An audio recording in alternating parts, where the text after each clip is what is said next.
Uh, Good evening, everyone. This is Robert. RJL Network presents a special State of the Network address tonight. Today's date is December 29th, 2023. And I thought I'd go ahead and do a nice State of the Network address for the day. Thought it wouldn't be a bad idea. So say hello to everybody and answer some questions, talk about whatever you want to talk about. I just thought it would be a nice idea as we get ready into 2024. I'd like to wish everyone that will join me tonight a happy new year. And so, I thought we'd go ahead and say hello and see what's going to talk about, tonight. Some inside pitch, talk about, everything we've done. That's who we got here. Tracy Meehan, Brian Patterson, Ron McGrath, and Clee Baseball Fan 879. Good to see you guys. Well, another off season, and Jeremy Brooks. Another off season of inside pitches now in the books as we now get ready for 1972, starting on Monday, New Year's Day. And that will be an 8 o'clock start. We have the Philadelphia Phillies taking on the Chicago Cubs at the friendly confines of Wrigley Field. And we got Lefty versus Fergie. I don't think you guys would mind a couple of Hall of Fame pitchers starting the 1972 season, including one of the greatest of all time, which of course is Lefty. So, I didn't think you guys would have an issue with me starting a season with those guys. And Ron McGrath goes Cubs. It was the best starting thing according to FastScore for 1972. There were some other good matchups too.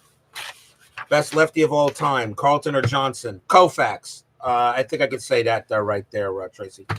Koufax. Best lefty of all time is Koufax. I had a number of choices for April 15th, which was the start of the 1972 season. Remember, 1972 started late due to the strike. Carlton and Jenkins was a good choice. Also, it could have started with the Mets, with Doc Ellis and Tom Seaver. That wouldn't have been a bad matchup. A good matchup in St. Louis, Bill Stoneman against Bob Gibson would have been a good choice. Another good matchup with the Rangers and the Angels, Dick Bossman against Andy Messersmith. There were, Blyleven Holtzman, Minnesota, Oakland, Sutton, Billingham, Dodgers, Reds. There were some pretty good choices, but when I saw Steve Carlton versus Fergie Jenkins for April 15th, I figured that would be the best matchup to start with. Under new rule, no dome foam in 2024. There's Matt, Steeler fan. Good to see you there, my good man. Who's been with me, Steeler fan, who's been for me pretty much from the start. I have a special place in my heart for Steeler fan. Because he's been there since the beginning. So it's good to see you there. Philip Reynolds, of course, joins us there. So it's good to see everybody today. Can talk about some things. We had a pretty good off season. I did some Marvel Champions. I did some Stratomatic. I gotta tell you about Stratomatic. My views on Stratomatic after playing about what we played about 7-8 games of Stratomatic baseball with the Super Advanced and the with the Mets, and that, and I think I can tell after playing some Stratomatic, which was fun. I'm not going to say it wasn't. Playing Stratomatic was pretty fun, but as I was playing it, I said I got to get some inside. I got to get back to inside pitch. So, because even though Stratomatic had all these nuances and everything like that, and what we want from from the cards and dice and such, I just felt there was something missing a little bit from the Stratomatic. There still was something missing, and it was exciting. There was some excitement there. There was some excitement, in Strat. It was, and it's a fun game. I can't knock Strat, but it just was missing something an Inside Pitch just brings when I play a game. When I was playing the demo game of Inside Pitch for 72 for the Reds and the Athletics, I was already getting back into the feel of the game. I do have the PC version. I did order the rest of the seasons for the PC version up to 1999. I did not get 2000 and 2022 yet. I will get those as soon as I possibly can. So I have all the seasons for the PC version as well. And I played some PC version. The problem with the PC version is still not up to full version 3 rule set. And I asked Bill Salm about that. He hasn't gotten back to me yet. He might be on vacation. It's a possibility. But I was wondering why the PC version of Inside Pitch is not up to version 3 standards. What I mean by that is an EG question mark or an E question mark is not an error check. It's just a speed check to the base runner of the batter, base running speed of the batter, and to see if he makes first or not. So it kind of limits the errors on EG question mark and E question mark. Error on a throw question mark, of course, it's an automatic. It's if S1 to S6 comes up, it is an automatic base hit. You're just rolling to see if the fielder makes an error, trying to still get him out anyway.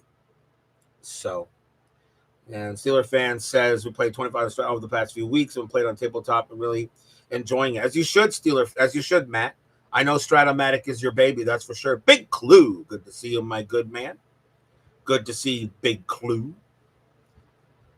So the off season is now coming to an end. We start the 1972 season. I'm looking forward to it. Looking forward to seeing Tom Seaver. Looking forward to see Fergie Jenkins, lefty. Willie Mays on the Mets, as a matter of fact, that year. Looking forward to seeing Nolan Ryan. Looking forward to seeing Reggie Jackson in an A's uniform this time. I look at that Oakland Athletics team, and that A's team is powerful. I tell you, 1972, that A's team was pretty darn good, and that pitching staff was nasty, especially when you got some guy by the name of Hunter on the mound. So, it's going to be. I'm looking forward to 72. Jimmy Jam joins us here, and Craig Scarborough. Oh, you're very welcome, Scooney. I'm glad you enjoyed the game. I really am. I'm glad you enjoy it. I mean, Inside Pitch. We can thank Chris Davis for the creation of the game. We can thank him also for listening to his customers when he made the version 3 rules. We can thank him. I can thank him for taking some of my advice to go ahead and finish the 90s in his inventory. And now he says he's going to do finish off 2001 to 2006, get those seasons done. And then after that, I told him he could do whatever he wants. It's Vita Blue, also on the 72 A's rotation. Absolutely. Who should be in the Hall of Fame. Vita Blue should be in the Hall. So I mean, Inside Pitch is just, I really have to thank Baseball Demos for playing the game a lot, which really made me excited to try to play it. I thank, of course, ID Jester for rating it number 1 at one point, even though he had Payoff Pitch at one point at number 1, which is the reason why I started with Payoff Pitch. And as I said, I was playing with Payoff. I had a great time with Payoff Pitch. Payoff was a lot of fun. But again, Payoff Pitch was missing something. I don't know what it was. It was just missing something when I was playing. When I started playing the 1985 season of Payoff Pitch, I was having fun, but there was just something missing from it. I don't know what it was. It's just something missing from Payoff Pitch. I don't know. Not that I'm not going to knock Joe Bryan's game. I recommend Payoff Pitch to anybody who wants to play tabletop baseball. It is a lot of fun. And the new rule set for Payoff Pitch really makes that game even better, I think. Vita Productions, good to see you, my good man. So I'm not going to knock Payoff Pitch. I recommend that to anybody. But there was just something missing. And then when I started playing Inside Pitch, and I realized what was missing in the rest of the games. It was the it factor. It really was. It was the it. It was the excitement factor that really drew me to Inside Pitch. Phoenix Knight, a newcomer to the channel, but not a newcomer to what he does. I've seen him, Mr. Phoenix Knight, play his games a little bit on his channel, and he is amazing. Good to see you, Mr. Knight. You know, it's just the excitement of Inside Pitch, just incredible. And a lot of people say, "Oh, have problem with the base running." Well, I think I took care of that with the demo, and of course with the base running helper card. People say, "Oh, we don't want to roll dice 2 or 3 times a game." Well, in some while you're rolling dice and Stratomatic maybe about once or twice, sometimes 3 times. You're rolling dice a number of times in Fall Classic. You're rolling dice, a number of times in History Maker. I mean, I don't understand what the problem is. What you just want to you're a little bit you're too lazy to pick up the dice again and roll. Come on, I just don't get that. I just don't get that.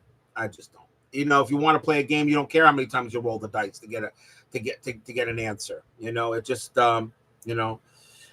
Oh yeah, Dungeons and Dragons, big clue. Oh, don't get me started with D&D. I played that in high school during lunch. First edition Dungeons and Dragons, by the way, before it was known as Advanced Dungeons and Dragons. The original D&D, the original Greyhawk, the original Temple of Elemental Evil, which is still my all-time favorite Dungeons and Dragons module. You know, yeah, just Inside Pitch, roll the hit. Exactly, you know. To hit armor class. Always got to make sure your THAC0 is high. Remember THAC0? Remember THAC0? Oh yeah, Dungeons and Dragons had a absolute wonderful time playing that. BX Isle of Dread. Yes, I like a remake of the thing. I've been wanting to pick up a remake copy of the Temple of Elemental Evil. I heard they made it even better. But I have nobody to play it with, so we don't have it. I don't have any role-playing guys down here I could do it. But oh no, I love it. So yeah, you know, inside, like I said, Inside Pitch to me just sings. It just absolutely sings. It just does. It really is exciting. If you guys have seen some of the games I rolled of Inside Pitch, ninth inning, lots of ninth inning magic. A game where last year, the 2016 season, the Giants had an 8-0 lead. The Pirates came back and won that game. I think 13-12 in a crazy game. But because of weather, the game was cut into 2 pieces down here because I lost it. ID Jester says you need a Cardinals hat. There will never be a red hat with a white STL on this head. And good to see baseball demos, by the way. Good to see David. So, you know, it just, it really just, you know, it just sinks to me, Inside Pitch. In spite of some of the issues that some people say it has, I just don't think it really matters. You know, when it comes to, and by the way, Dave, that was an excellent chat you had with ID Jester. That was an awesome chat.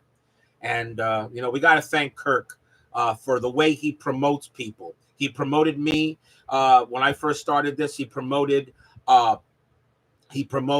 David baseball demos. He promotes so many. You know, he talks with Dave Gardner. He talks with so many people. We got to thank Kirk for the shout outs he gives to the community. So, you know, wonderful man. Looking forward to hopefully seeing him again at a spring training game down here in South Florida when his Cardinals play the Mets at Roger Dean Stadium down here in March. I'm trying to see if we can get together for that and see him again. It'd be great. There's nothing wrong with the STL Cardinals. No, there is nothing wrong with the STL Cardinals. You're just not gonna see me wear a red hat with an STL on this head. Mets still at Port St. Lucie. Yes, and that stinks. I wish they were closer. I have gone to a Tradition Field, aka Digital Domain Field, aka Clover Park. I've been there a couple of times. It is such a schlep. As this Jew here will say, it is such a schlep to go to Port St. Lucie. It really is. It's at least an hour. It's at least an hour's drive, maybe even longer. It's at least an hour and a half drive to get to Port St. Lucie. As much as I would love to go to the Met home ballpark, okay, it's such a schlep to get there. I'd rather, I'd rather go see the Mets as the visiting club at Roger Dean Stadium down here, which is in Jupiter, or even if against the Astros and the Nationals here at the ballpark of the Palm Beaches, which is at West Palm Beach, which is maybe just another 5 to 10 minutes closer. No big deal. I don't mind the drive, but I have plenty of chances to see my Mets during a baseball season in spring training, and of course Lone Depot Park when the Mets come down and play the Marlins.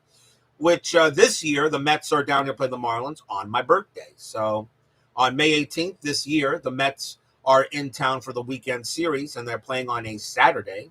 So I will be going to see the Mets play the Marlins on my birthday at Lone Depot Park. So that should be a blast. Yes, there, Brian. Nobody beats ID Jester's rants. Nobody beats his rants. Nope.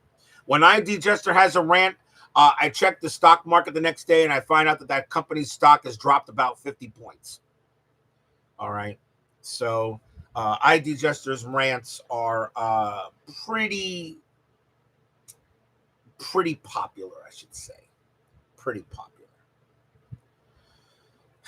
Had a nice time, though, here, in the off season, took some time off, because, the season, you guys know I play every single night that I can play. There's Dwayne Martz. Good to see you.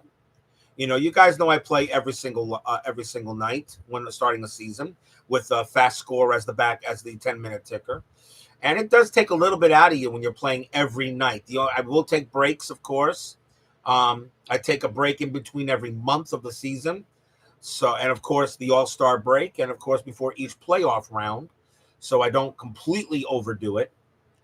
I'm expecting this season, if everything goes smoothly, we're starting 1972 on January 1. Since 1972 only had 100, since teams only played between 154 and 157 or 8 games due to the strike that occurred early in the season, since the season starts so late. Probably be starting the postseason for 1972, I would say late March. The 1972 All-Star game is in Atlanta this year. So Atlanta Stadium has the 72 All-Star game. And how close are the Pirates spring training? Up close to the Pirates? Pirates. I think they play. I don't know where they play. I know they're in Florida, but I don't know. They're pretty. They might be Central or North Florida. The Pirates don't play down here. They don't play. They don't. Bradenton. That's right. Steeler fan says Bradenton. That's right. You should know. So they're Bradenton. That's right. They're in Bradenton, which is about a 4-hour trip from me here. If I wanted to go see the Pirates, I have to go to Bradenton, and it's about a 4-hour trip. About a bit, but Detroit's in Lakeland. That's correct. And so I have the time. I'll get the breaks. So I figure, like I said, postseason for 72 will probably start late March. I figure, maybe about late March, probably mid to late March, and then we'll have the 9th Inside Pitch season selection show. That'll probably be April, I think. Before we start the 72 World Series. That'll probably be April, the 9th Inside Pitch selection show for the next season to start on July 1. I've already got the date for the next season for the second season for the year 2024. That will be July 1st. That's the first Monday in July. So with the demo game, of course, for that season the week earlier.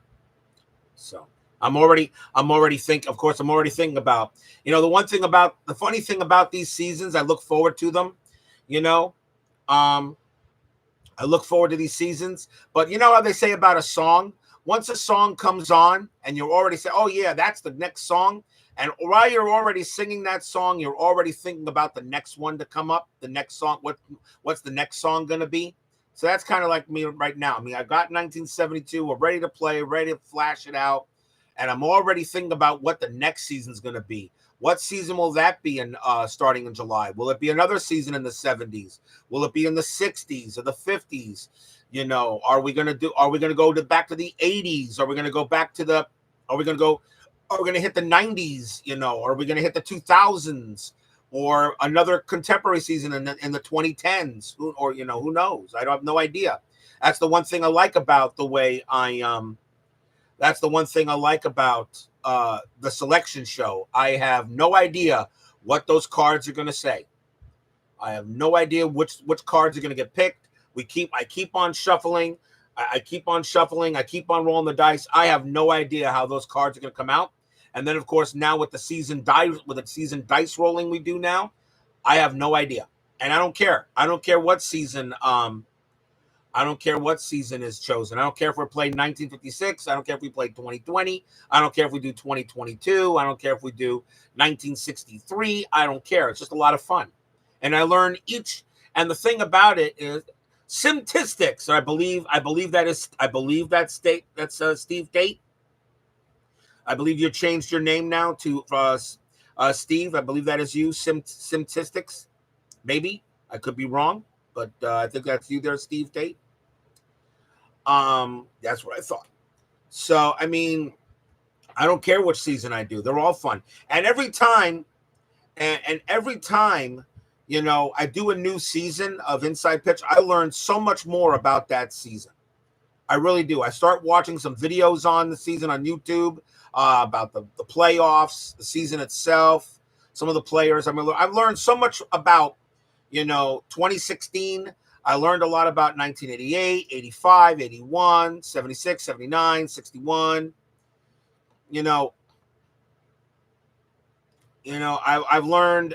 I've learned so much about 94, 85. You know, I've learned so much more about those seasons as I play through them. I really do. I learned so much more. And even though, of course, my expanded playoffs kind of throws a monkey wrench into who will win the World Series, because, of course, in those seasons, only the division winners got it.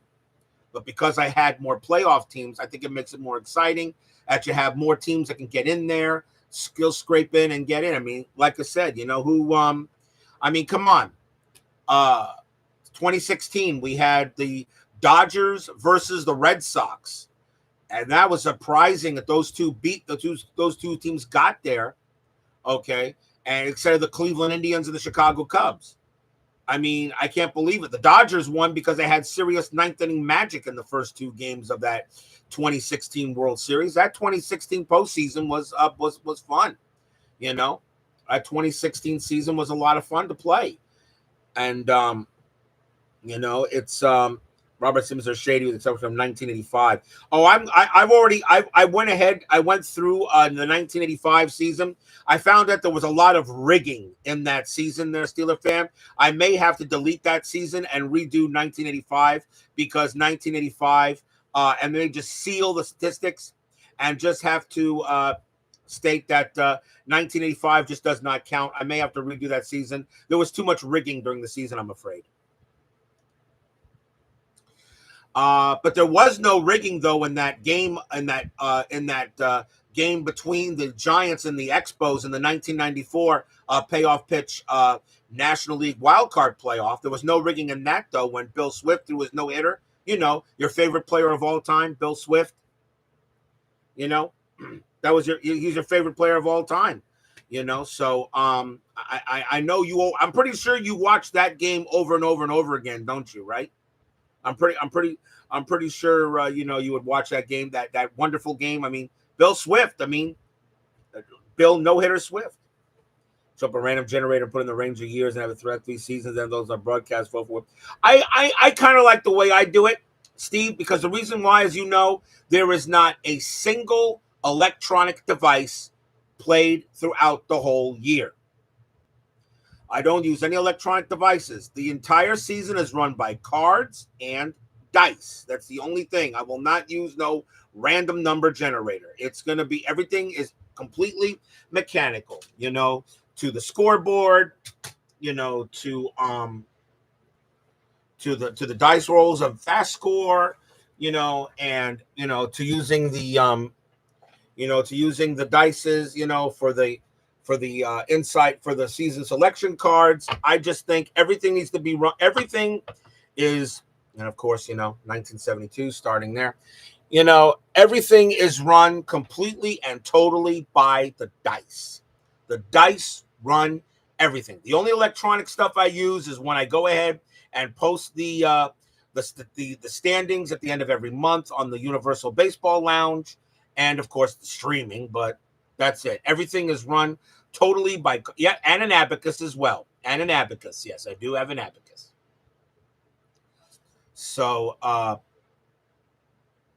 so everything is, yeah, that is a good question, Jimmy. When is Baseball Demos going to finish his darn playoffs? He was supposed to finish them before I started 1972.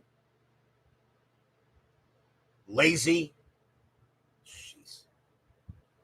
Supposed to finish those two before. You're supposed to finish those two before I go ahead and started 1972. Disappointing. Yeah, then I got this to the Facebook jail, which they released me from Facebook jail, and they still haven't told me what the problem was. And I posted something. I posted my demo game for the Reds and the Athletics on the Baseball Lounge, and nobody said anything. So I don't know what it was, but whatever it was, they went through the algorithm and realized this guy is not a threat to nothing. He's just posting baseball stuff. So, So yeah, Dave, you need to get those playoffs done. At least get 1975 done, because I'm about to start 1972, which is only 3 years before that. At least get 1975 finished. 1993, I guess, is okay, because that's 20 years later than from where I'm starting. But really, dang, get her done. Start recording. Do 4 games in a row, then premiere them. I mean, but if maybe are you going to do a game tomorrow, Dave? You're going to do maybe a game tomorrow for Saturday or something like that. You're going to do maybe a game tomorrow or Sunday, or a game tomorrow or something like that. If you do one Sunday, you're going to have to do it early, because I'll be watching the Dolphins. There is After Further Review with Steve Tower, who will not want to talk about the football game with the New England Minutemen against the Memphis Blue Sharks. I don't think he wants to discuss that game. I don't think he does. That was that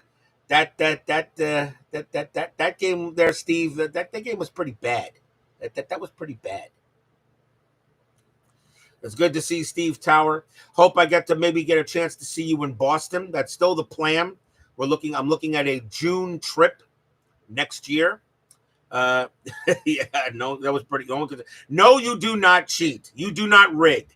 Steve Tower does not rig. He does not do that. He does not do that. No, he doesn't. You can do a few tomorrow as long as your voice holds out. Okay? Well, get her done.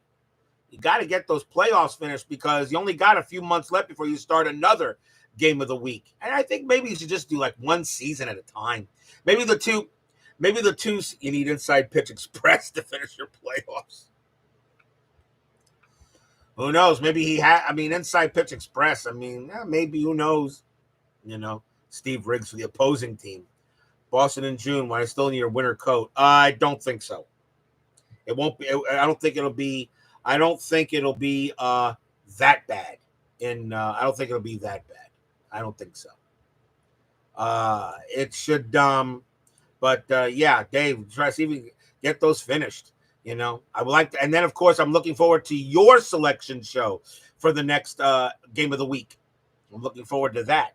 I think you should just stick with one season. I think maybe you overextended yourself doing 2 seasons. An NBC game of the week and then an ESPN game of the week. Maybe you overextended yourself a bit. That's why I only do one season, and that's why I'm only going to do. Yeah, one season only. I agree. That's why I only do the one season, so I can concentrate on the one season. I just that's why when I start inside pitch, I don't do anything else until inside pitch is uh you know the only thing that's why I don't do anything else other than inside pitch. I had fun doing some Marvel Champions. I had fun doing some Stratomatic. I wanted to get some more stuff on, but you know, but I can when I do an inside pitch season, that's all I will do until that season is completed. Uncle Dave Gardner. Uncle Dave, you are also one of the great ones of our hobby. I wish everyone, of course, a happy new year in the chat. And Uncle Dave, I tell you, when it comes, I know what's missing is not hockey. I get it. I get it, sir. I get it. But man, there's not you're I tell you, when I watch you do your hockey, whether it's Appa hockey or Hockey Bones or Stone Cold hockey or shootout, no matter what hockey game you do, you just your announcing just flows. And I know you're an announcer in real life, for your hockey team up there, but it just rolls off your tongue. It just rolls off your tongue, Dave. Uncle Dave. I just don't know how you do it. I just don't know how you do it. You're just amazing in how it just rolls off your tongue.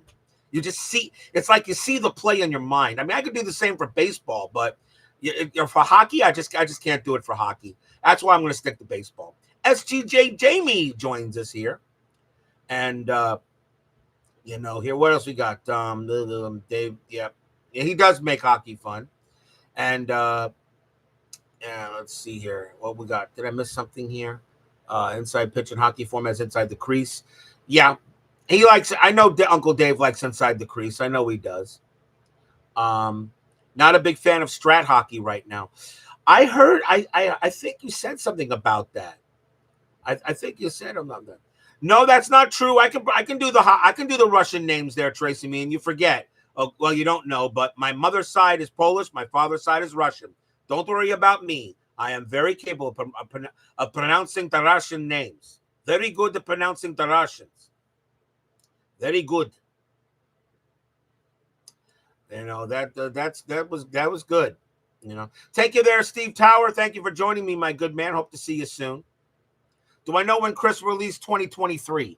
I have no clue, but lately he's been releasing seasons every 3 months, and he's releasing the seasons like he released them in 2020. This year, he released seasons in February, May, August, and November. So I figure I'm going to say he'll probably release 2023 plus another season, I'm sure.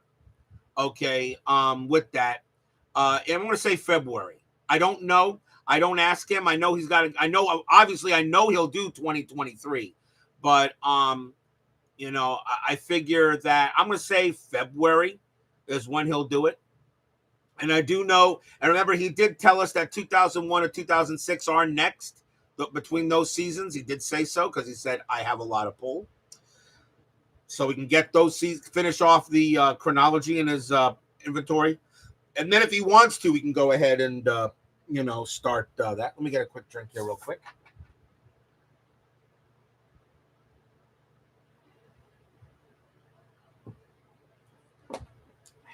Nothing like a little Sprite.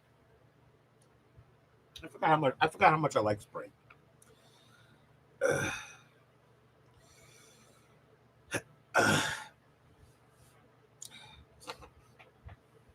Yes, Gaylord Perry was pretty darn good in 1972. He was one of the top pitchers in baseball with the Cleveland Indians that year. So yes, he was very good. He was very good. Now, does he do the other games as well as football, basketball, and hockey? What, Chris Davis? For what? For what, creative inside pitch? Yes. Yes, he does. I don't know why. He does inside blitz, which is the football game. He does inside the paint, which is basketball. He does inside the crease, which is hockey. He does inside the cup, which is golf. He does inside volley, which is tennis. He does a whole bunch of stuff. Do I play inside pitch against somebody or solitaire? Solitaire. I got no friends. I don't have any. I ain't got no friends. I got no friends. Solitaire only. But when I do play it, though, when I play it on my own, I use the computer version. But of course, you guys get the cards and dice version. And I'll be honest with you, I got to tell you something. Playing the PC there is a difference between the PC version, playing the PC version, and the cards and dice version. There is a difference between the two. Besides that, besides the PC version does not have all the version 3 rules in there. Okay. Inside Edition. There you go. I like that one. That's a good one there, Dave.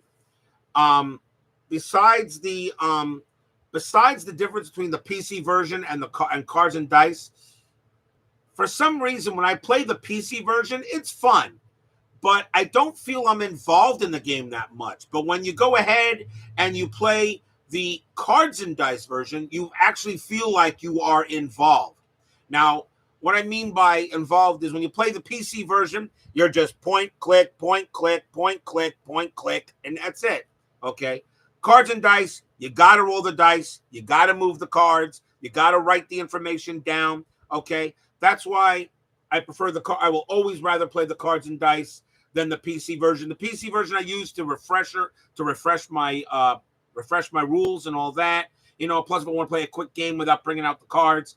But playing the cards and dice is just, to me, is a lot more fun because you actually feel like you're involved in the game. Okay. One of the reasons why I went ahead and, I decided that if I was going to do this, yeah, right. Yeah, I got a good crowd here. Good to see everybody. I'm glad that everyone's here joining me tonight. Some lurkers and all that stuff too. As I said, again, Happy New Year to all you guys. All you guys are awesome. You guys are one of the reasons why I do this crazy stuff. But, I just feel like when you're playing cards and dice, it's a lot more involved because you're actually moving the cards. You're doing this. And as I said, when I wanted to do this, I said, you know what? If I'm going to go ahead and do this, I don't want just flip cards on the screen, flip them right, and that's it. That's why you guys know. That's why I decided to go ahead and find, the baseball field, so I could go ahead and put the cards here, so I can move cards around. Move cards, runners the first, second, third, all of that, to make it visual, because I wanted this. When I started this, I said, okay, it's fun, but I got to make it visual, not just announcing and rolling dice. You got to make it visual. So that's why I went ahead and got the field to move the cards around. Oh, by the way, baseball demos. I was able to get Inked Gaming to make me a pad or a game mat, okay, of this field. I have a game mat of this field coming. It's approved. There are a couple of changes I did to it, okay. All right. The only problem with Ink Gaming is they could not make this field. They don't have 12 by 12, which is what the size of this board is, okay. So they had to make it 20 by 20, but I told them to put this inside, and then what I will do is I will cut it, okay, around so that it will fit on the board. I have approved it. I made a couple of changes on it. I'm not going to tell you what they are until I get them. I made a few changes on it. It's a game mat, and I got that coming from Ink Gaming. I'll probably see it in a week or so or something. There's no rush. I had to go. The first time I had to decline a couple of proofs until I got it the right way. And now I think I did good enough where I think it'll work just for me. Al, Red Sox fan, Happy New Year to you, King of the Hill. And why do I call you the King of the Hill? Because really you, okay, are the first one that really got me into doing this crazy stuff. I don't mind telling that story. One day it was during the pandemic. It was early in the pandemic. I was out of work due to the pandemic, due to COVID. Couldn't find jobs, because nobody was hiring down here. And but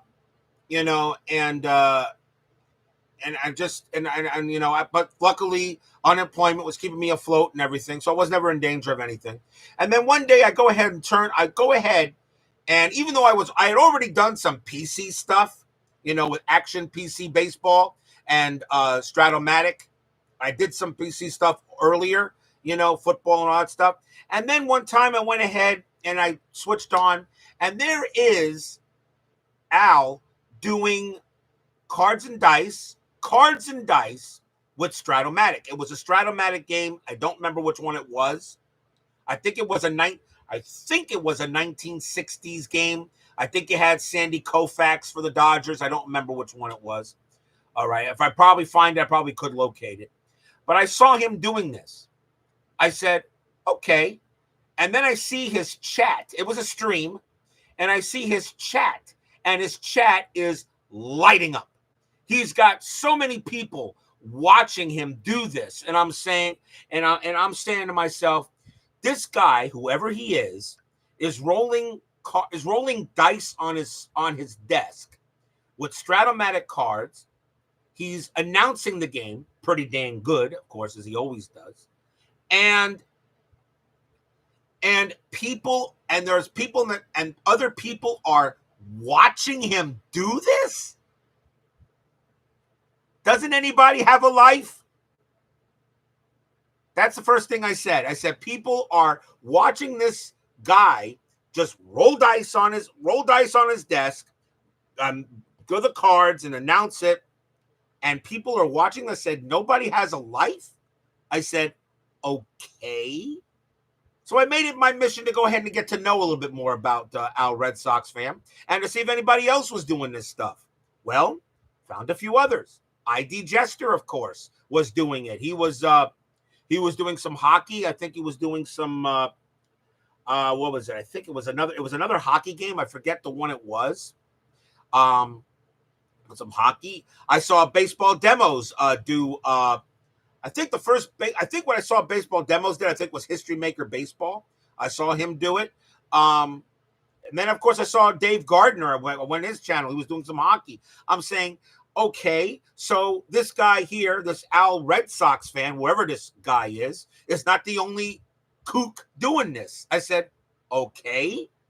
And since I have a knack for announcing, because I always was, when I was a young kid, I used to put baseball cards on my floor, old, from the 70s, and used to go ahead and said, and play. And by the way, I mean kook in a loving way there, Al. But so I'm doing this. I'm announcing, and my mom and my dad are listening to me do this when I was young. I think it was like 7, 8, 9. I forget how old. And I was doing this. I said, okay, is it possible I can do this? Is it possible I can do this? So then I decided, okay, maybe I can do this. So I have the knack, and I know baseball. So I went ahead and I watched. I said, okay, let me choose a game. Now, Stratomatic, Stratomatic I first thought about, but I really didn't want to do Strat. I wanted to do something a little different than the others. So I was watching then ID Jester talk about Payoff Pitch. And I said, and everyone talk about the card quality and the gameplay and all that stuff of Payoff Pitch. And I went ahead and just decided to order a copy of Payoff Pitch. I think I ordered the first season. I think I ordered was the latest season, which was 2019 at the time, and 1969 due to the Mets. He did not have, Joe Bryan didn't have the 86 season yet, but he had the 69 season. As being a Mets fan, I figured, well, let me go get the year of my birth. And I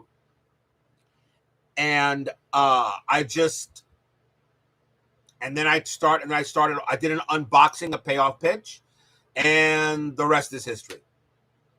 So I started for my first season, which would be the 1994 restart.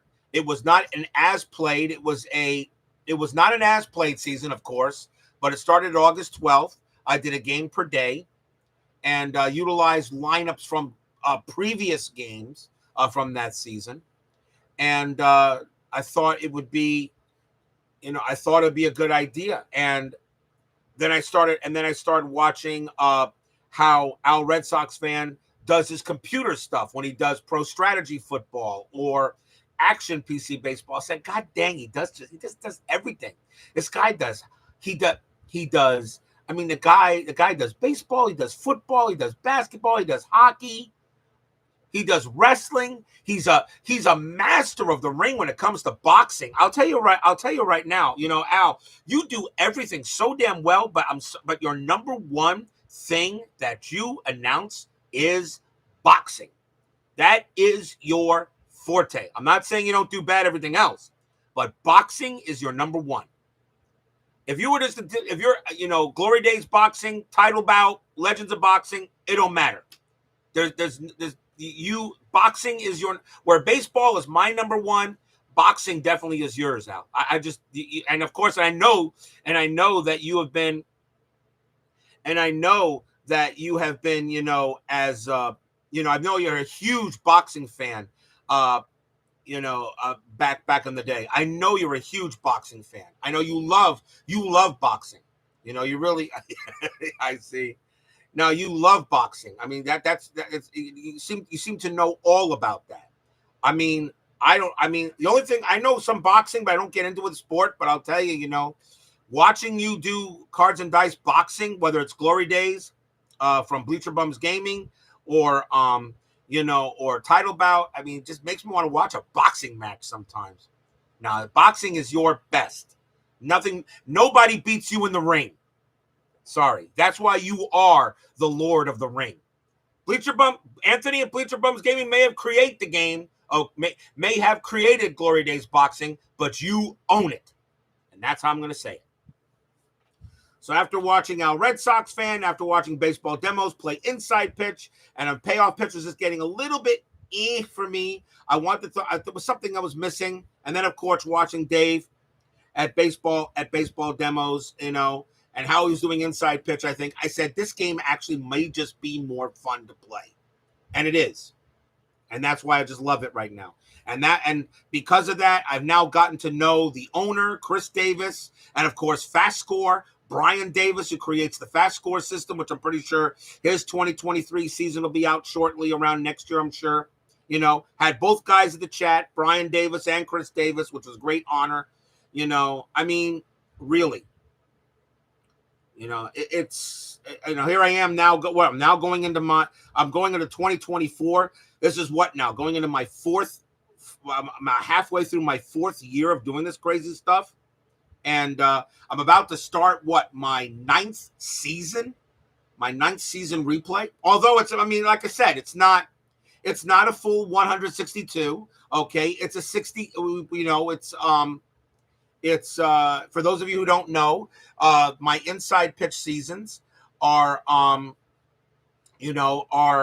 pretty much they last between 60 to 70 games regular season, because we do one game per 3 days of baseball, as FastScore goes ahead and takes care of the 10-minute ticker. So we get through a regular season in about 2.5 months. And then we get to the postseason, which is really the meat of the season. We all know that the regular season really is just the fluff. It's the postseason is the main course. We know that because every game of the postseason is done. And I just thought at one point I was doing 1 per 2 games of baseball, and I just thought the regular season, doing 1 game per 2, it was still, I feel, a bit of a grind, and I didn't want to grind. 1 per 3 is perfect. 1 per 3 days of baseball is perfect. You get about 60 regular season games, a little bit over that. And of course, the final week of the season, is 1 game per 1 day to simulate the playoff push, and then we get to the postseason. 1 per 3 was perfect. One guy actually mentioned 1 per 4. I said, that might not give me enough filling. I felt like if I did 1 game per 4 days of baseball, all right, the regular season would last 6 weeks. And then I said, nah, the regular season should last about 2.5 months real time, okay? And the postseason should last 1.5 months. That's pretty much, I think, good enough. So I'm not going to change my format for the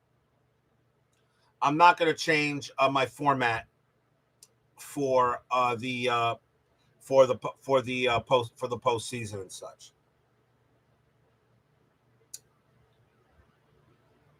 So, I'm not gonna change the format. I kind of like it. I kind of like it. Do you guys like that format? And do you like the 1 per 3? I just think it fits perfectly. We get through a good regular season. We get to see every single baseball team at least twice, sometimes 3 or 4 times. You'll see more of them if they're in the playoff push. I mean, I just think one game per.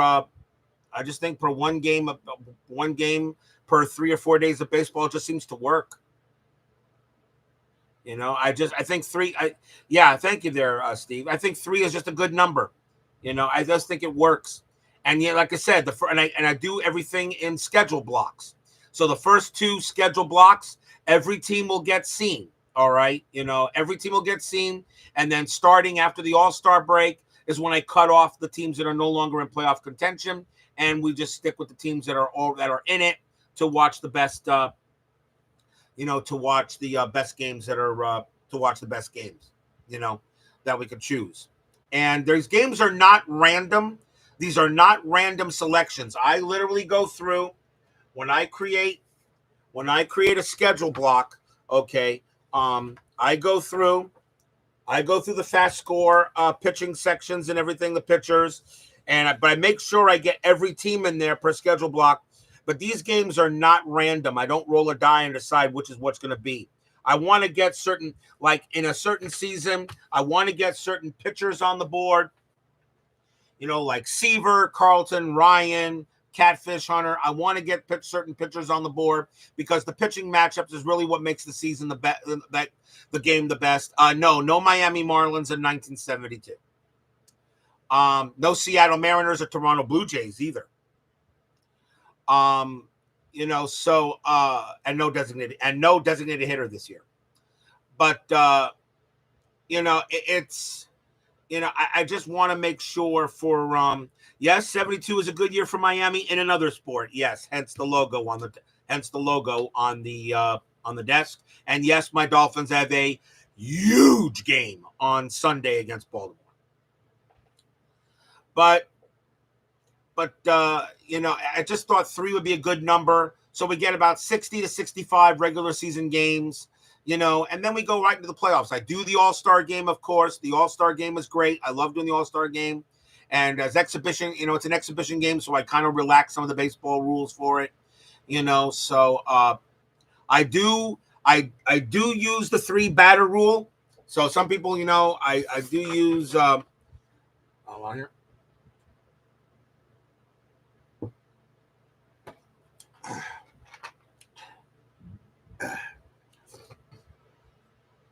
I do use the 3 batter rule for pitchers, for the relief pitchers. I will be doing the ghost runner rule, but only if a starting pitcher has to come into the game. If I run out of pitchers and a starting pitcher has to come in. So as I said, and what I mean by that, if I have to bring in if we're in extra innings and I have to bring in a starter that has absolutely no relief numbers, okay, then that means the ghost runner rule will take effect the next full inning. That is, of course, if the game doesn't end in the inning in the current inning. I will bring in the ghost runners. I'm no longer I can't really play these 18, 19 inning games, especially on a school night. I got to get the game in. So,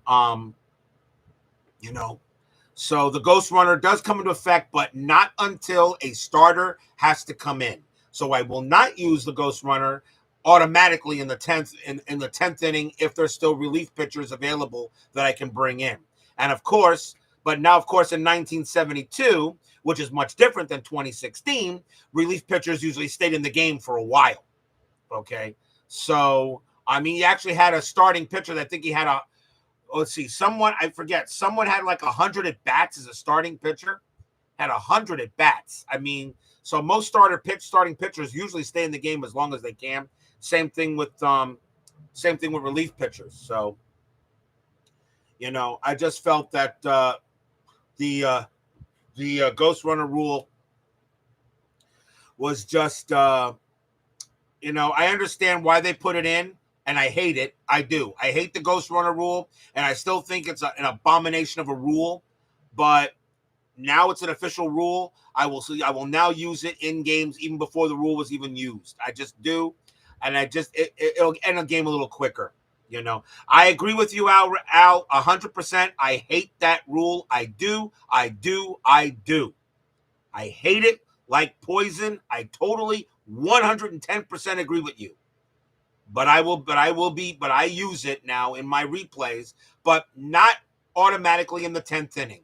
A starter that has no relief innings has to come in order for me to activate the ghost runner rule for the next inning, and that's when I'll start it. So it's kind of like a modified ghost runner rule, and a modified ghost runner rule, and that's what I think Major League Baseball should have done. You designate some pitchers as starters, and then if you have to go to that starter, then you bring in the ghost runner. All right, in that case, but that's what I think baseball should have done. And we got some new rules in the Major League Baseball this year. Let's see. They took away a mound visit. Now you only have 4 mound visits. They widened the first base line. So now the base runner can go can stay on the dirt throughout the dirt. So now it's widened all the way from grass to grass. The pitch clock is now 18 seconds with a runner on base instead of 20. And now they say that if a pitcher is warming up in the bullpen, he must pitch to at least one batter in the next inning. Okay. So, I mean, really, that's the new baseball rules. It'll be interesting to see. I really didn't like the pitch clock early, but I did like the pace that the baseball games were moving in. So I had no issue. So I learned to get it. They're going to get rid of right field. If you hit a ball, they're automatic out. Yeah, we may get a rover position, right? Yeah. So I got to tell you, it's I got to tell you, it's it really is amazing what they're doing to baseball. I still love the game. I do. I still love it. They can play with it all they can. I'm still going to go to ball games. I'm still going to root for my Mets and all that. Just like we were kids and not enough players. There you go. Yep. And then Bears Den joins us here. Good to see you, Bears Den, 007. You hate the no shifts. As funny as it is that with the shifts, since the shift was banned in the last season, a lot of lefties that usually did well against the shift did not do well not against the shift. I don't know. I thought left-handed batting averages were down last year. I thought, I think your word to look for is a Gregorius, not amazing. There you go. Yes, there is that too. So 1972 should be fun. What about 2024 coming up? What about our 2024 teams? Are the Rangers going to repeat? And congratulations to the Texas Rangers. First ever World Series championship. Congratulations. Really. Used to be they were the new Washington Senators before they moved to Texas after the old Washington Senators moved to Minnesota to become the Twins. But hey, congratulations to the Texas Rangers. I had no problem with them winning the World Series. It's about time they did. They came close a couple of times. About time they won a championship. Congratulations. Congratulations. Congrats, but hell no, they were far from the best team in 23. They won the World Series. Yes, you're right. You are 100% right, Big Clue. They were far from the best team in 23. That doesn't matter. They won the World Series. That's why I still think baseball needs to retool their playoff system. I like it the way I do it. Okay, in the 3 division alignment, the 3 division winners go automatically in division series. The number 6 plays the 5 in a 1 game, and the winner there plays the 4 in a 1 game.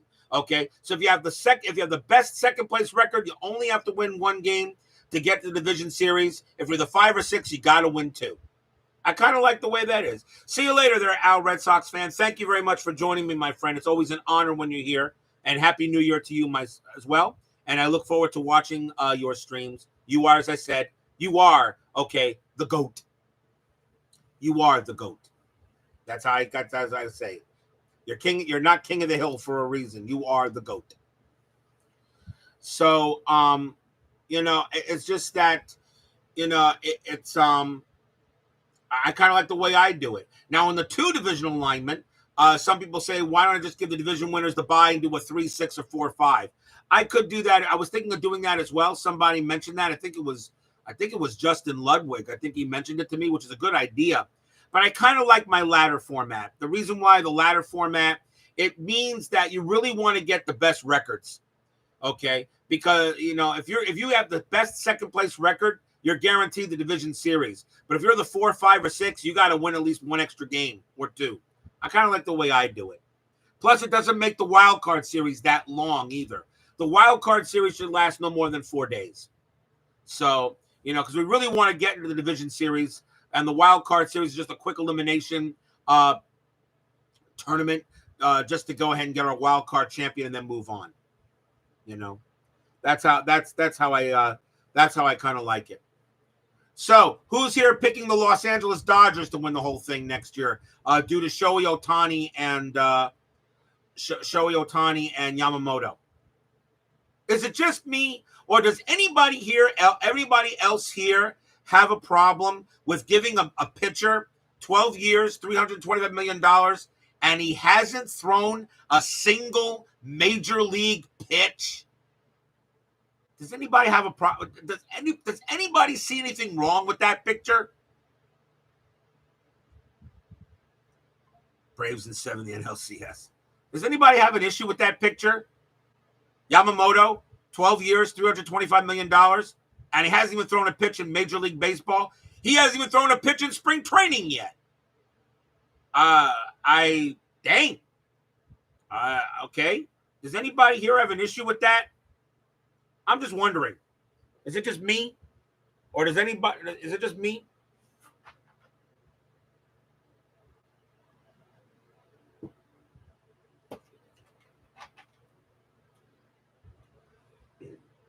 And then, of course, Shohei Ohtani, $700 million. 10 years, $700 million. 100% insanity. That's all I got to say. 100% insanity. And that would be money I'd give Babe Ruth. Maybe. I don't know if he's worth that much. $700 million. And it's all deferred. What a nice guy. Oh, you just paid me $2 million a year now. You can pay me the rest later. So he's what? He's the next Bobby Bonilla? They'll be paying him 20 years after Ohtani retires. And he's hurt. He's hurt. He's not 100%. First of all, we don't know when he's going to pitch again, okay? Because I know he had rotator cuff or something like that. We don't know if he's even going to be able to pitch. So he's going to DH. So you paid $700. So you paid right now. You paid $700 million for a designated hitter.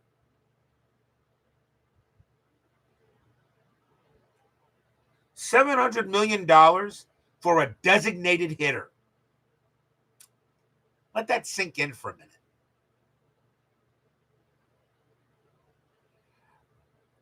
He's more than 100 years old. Big clue, he's dead.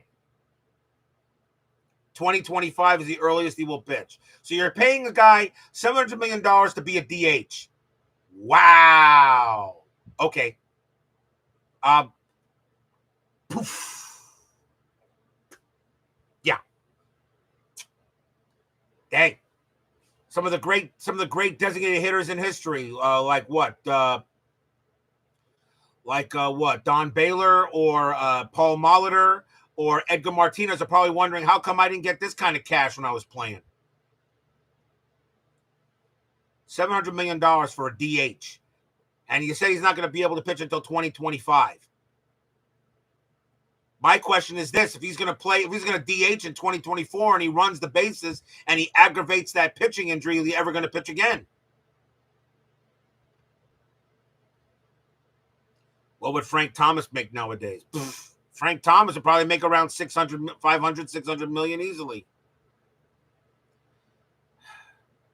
Baseball salaries. I mean, really, I can't believe the the Dodgers. Yeah, it's a worldwide advertisement. You're right. It is an advertisement. And as soon as those season tickets go on sale, they'll sell out immediately. Okay. The Dodgers, trust me, we may think that the Dodgers don't know what they're doing. They do know what they're doing. But we know they know what they're doing.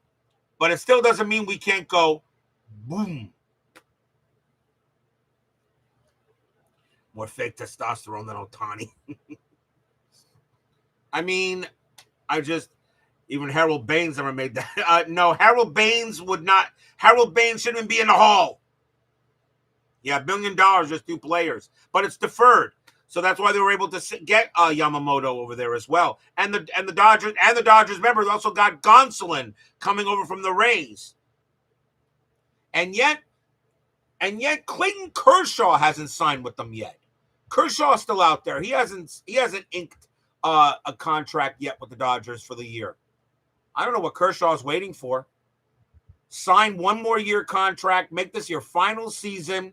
Make it a fanfare season. Try to win a World Series for the final year of your career, okay? And then start working on your Hall of Fame speech.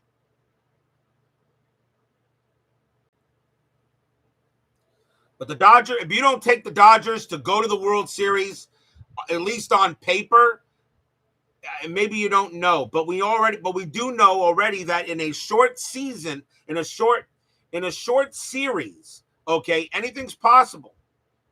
Okay, so you win 110 regular season games. That's great. That's awesome. But you get kicked out in 3 or 4 games in the first round?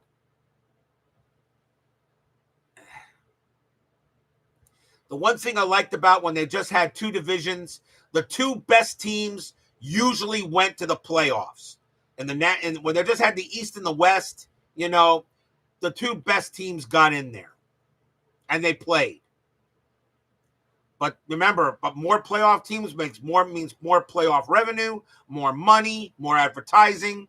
Trust me, Major League Baseball took a little bit of a bath in this postseason because there were a lot of series that ended quickly. Remember, every wild card series just went 2 games. Every wild card series was a sweep, a quick 2-game sweep. There were I think they were all 2-game sweeps. I don't think there were any game 3s played. At least I don't think so. I just don't get it. And now you're going to have and now you have what? You've also got then a best of 5 and a best of 7. I mean, sometimes the best team does not make it to the World Series. Do the 2001 Seattle Mariners come to mind?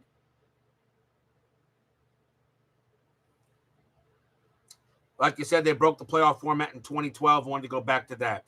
The 3 division winners and the 1 wild card. Yeah, I would like them to scrap the 3 division alignment. I hate the 3 division alignment. I hate the 3 division. I hate the East, Central, and West. Go back to a 2 division alignment. Make it a 2 division alignment. That's what you should do. Go back to the East and the West. Just do it that way. I understand you got 30 teams. Get 2 more teams. Get 2 more baseball teams. Get a team. Well, I was going to say, you're going to have a team in Las Vegas with the Athletics. So the A's are going to Vegas. So get 2 more baseball teams. Put one. Get a new team in Montreal. Come back and rebrand the Expos. And I don't know, a team in Nashville or a team in Portland. I mean, Portland's been begging for a baseball team. For Major League Baseball. Portland wants a Major League team. Nashville wants a Major League team. San Antonio wants a Major League team. I mean, baseball says they have problems with expansion. I said, really? I don't get it.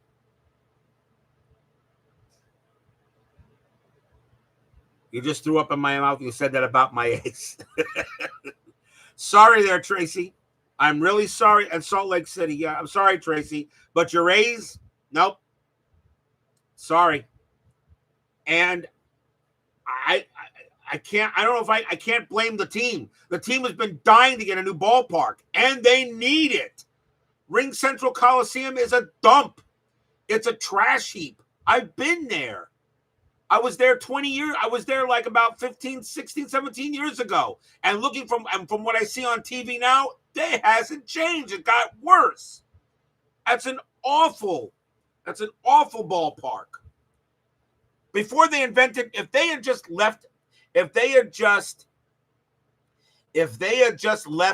Mount, just did not, they built Mount Davis to get the Raiders back from Los Angeles.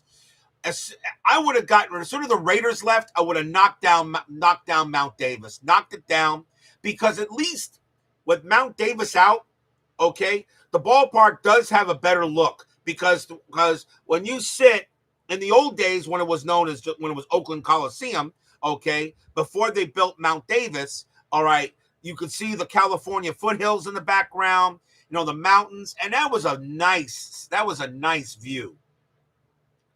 That was a nice view. All right.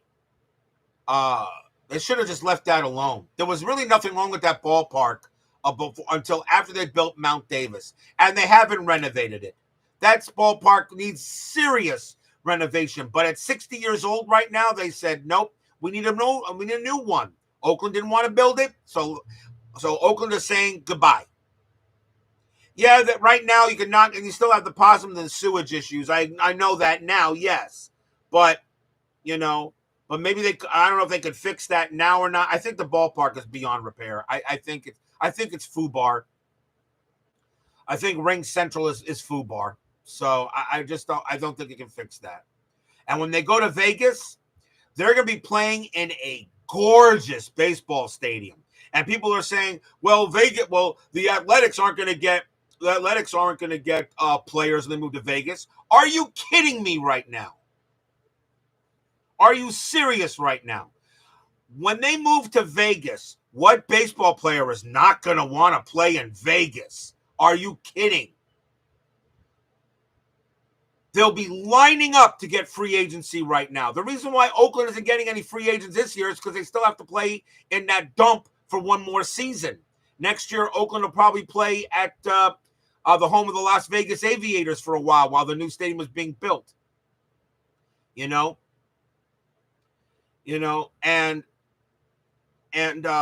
it's just, and I heard that they're actually going to take my idea. They said that's very possible. The new Las Vegas ballpark will be modeled after the old Scheid Park, which is where the A's played when they were the Philadelphia Athletics. They shared that place with the Philadelphia Phillies, of course, before it became Connie Mack Stadium. But they may model it after old Scheid Park, and Scheid Park was a gorgeous baseball stadium. Oakland has a ballpark plan. A's weren't listening. I don't know, Tracy. Perhaps you're right, but I've read articles that say it was the other way around. A's had a ballpark plan. Oakland wasn't listening, or Oakland didn't care. And I have a little bit of issue. I'm going to side with the team on that, because how many teams did Oakland lose in sports teams? How many teams did Oakland lose? Let's see. You lost the San Jose Sharks, who actually played in that arena next to Ring Central Coliseum, where the Golden State Warriors also played at one point. They lost hockey, they lost basketball, and then they lost the Raiders again to Vegas. So I don't know. Perhaps you're right, Tracy. If you live in that area, I'm sure you may know more about it than I do. But from what I read here, I just don't think I can. I think the city was wrong. If you really wanted to keep the A's, never played on the island. All right, that's what I thought. But if you really wanted to keep the A's, I mean, you go ahead. You go ahead and what was it? If you really want to keep the A's, you give them a ballpark.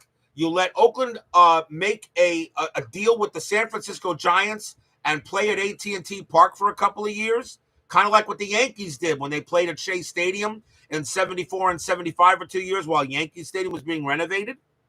So, play it at that, or right now it's Oracle Park, but play at Oracle Park for a couple of years and then move into the new digs. I'm pretty sure the San Francisco Giants would have liked the extra money. I don't think the San Francisco Giants would have had a problem with it. But I don't know. I think Tracy, as I said, you know more about that area because you live there, I guess. But from what I read here, it was Oakland that fumbled the foot. It was Oakland that made the error. Oakland, the Athletics made the throw to first, and the first baseman dropped it. That's what I'm reading from here. But then again, I'm here in Florida. I'm 3,000 miles away. But I have watched some Oakland concerning the Oakland ball situation. I have watched some YouTube videos from the Oakland area. Okay, so yeah, I kept on kicking the can down the road for years. I don't know. They should have been playing in a new ballpark years ago. And now I hear that the Angels are trying to get a new baseball stadium. That actually makes sense. Anaheim Stadium has gone through three serious renovations, but that ballpark is old too.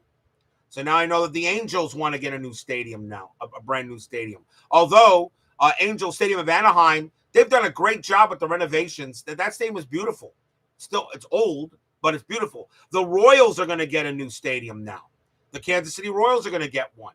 And I've seen renditions of that stadium, and it's going to be gorgeous. That's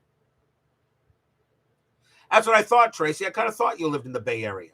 So I said you probably kept up more on this than I did. I've been to the Bay Area. My daughter used to live in San Francisco for a while, and used to go out there once a year for her birthday and such. I went to Oracle Park. I went to the Ring Central Coliseum for a couple of games. I went there. I mean, I've been those and Candlestick Park. I was at too at one point before the Giants moved into before they moved into AT&T Park.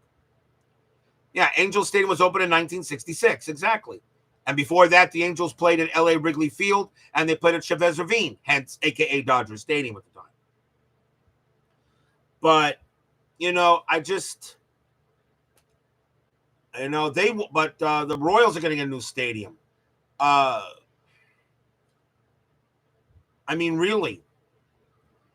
Now you're saying Progressive Field is under major renovations. Yeah, that stadium does need some renovations. And now I'm hearing the Chicago White Sox now want another ballpark, or they may move. The Baltimore Orioles, though, were thinking of maybe possibility, but the Orioles saved their lease at Oriole Park at Camden Yards, which is still a gorgeous baseball stadium, by the way. And they're not going anywhere. Baltimore keeps the Orioles. But I heard the White Sox were thinking of leaving. And Guaranteed Rate Field, that stadium is 30 years is what now? Is 30 years old. So that stadium is 30 years old. I guess you have to have a new stadium every 15 to 20 years. Hence Turner Field. Turner Field was 1996. The Braves moved into SunTrust Park. 20 years later? 20 years later or something like that. The Rangers played at the ballpark in Arlington. That stadium was only about 20 years old. Now they play at Globe Life Field. I mean, I guess if your stadium, Municipal Stadium was 60 years old, so not exactly in a rush. Oh yeah, no, I don't think they're going to rush there. The Guardians aren't going anywhere. But I mean, the stadium stuff is just ridiculous, I think. I hate to say this, although I'm, I got down here in Marlins. Okay, I have Lone Depot Park. Look at what Steve Cohen did for Citi Field first. Citi Field was already beginning to show some age. Citi Field, remember, opened up in 2009. So that stadium, okay, is already is going to be going to 2024. That stadium is going to be 15 years old. But look at what Steve Cohen has done to Citi Field. Steve Cohen has renovated it. He put in brand new video boards, and he's still not done with the ballpark. Citi Field is once again state of the art. That is once again a state of the art ballpark. And being there last year, I can see I tell you, there are sometimes I just dream of moving back to New York for baseball season and going to all the Met games at that ballpark. I would never get tired of going there. I'd never get tired of seeing the Mets at Citi Field. Now, down here, Lone Depot Park, which is which is a gorgeous stadium, but even Lone Depot Park is beginning to show its age. The Marlins moved into Lone Depot, Marlins Park, but Lone Depot Park. They moved to that stadium in 2012. That stadium is now going to be 12 years old starting next year, but it's beginning to show signs of age already. And one of the reasons why are the video boards. I went to see the Mets play the Marlins, and the video boards have serious burn-in, very bad LED burn-in, where you can see the lines on the video board. And I'm saying to myself, I wanted to go to one of the stadium managers and say, hey, bruh, you have got to replace the video board. It is really old. Okay? You're showing massive burn-in. You got to get rid of that. It looks horrible. Okay? It looks like you don't care. And I'm beginning to, and maybe it doesn't.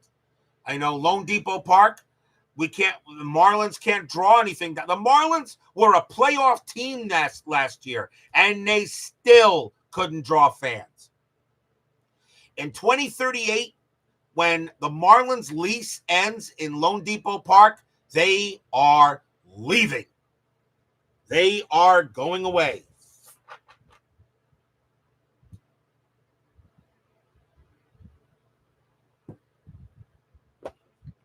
I can thank Marlins ownership for that. Comerica in Detroit still looks good for Rich Age. Oh, absolutely.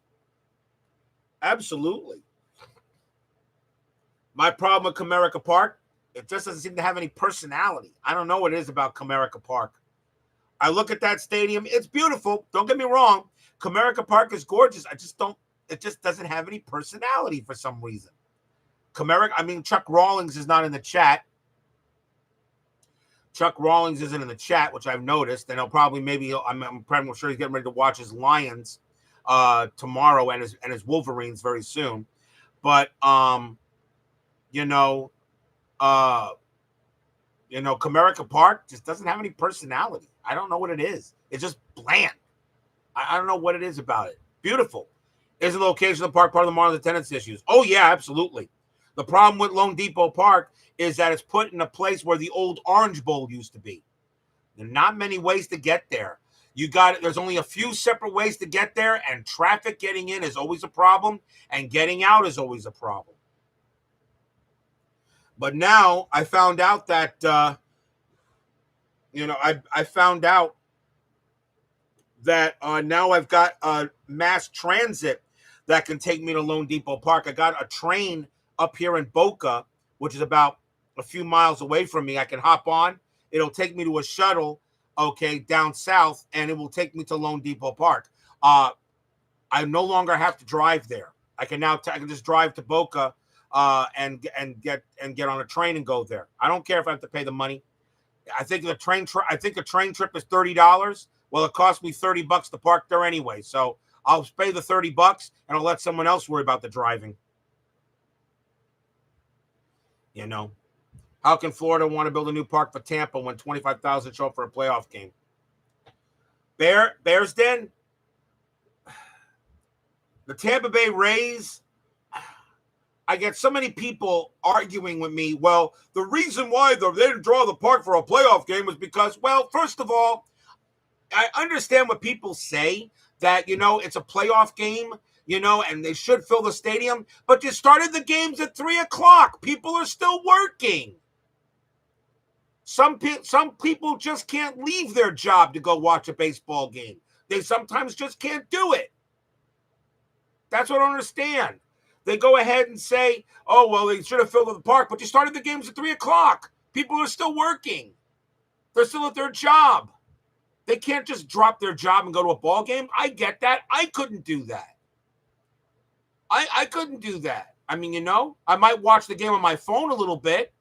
If it's a day off, if I have a day off and it's a playoff game, yeah, I'll go. But if it's a business day, if it's a business day, you can't take off from work. Your boss is going to say, what, you want to give up your job for baseball? I don't think you're not. I hate to say this, you're not making Shohei Ohtani money. So if they couldn't fill the stadium up, I blame Major League Baseball for that. I blame the scheduling. You started the game at 3:00. If you started the game at 6 or 7, yeah, you would have had a full house because people would have been off from work and get to the ballpark. I just don't get it. No, it's not going to be in the same location. It's going to be a little bit close. It's going to be really in St. Pete, Big Clue. They're going to put it in St. Petersburg. And St. Petersburg was actually saying, hey, look, if you're going to put it in St. Pete, you may want to change the name. So instead of Tampa Bay Rays, call them the St. Pete Rays. And the Rays said, no.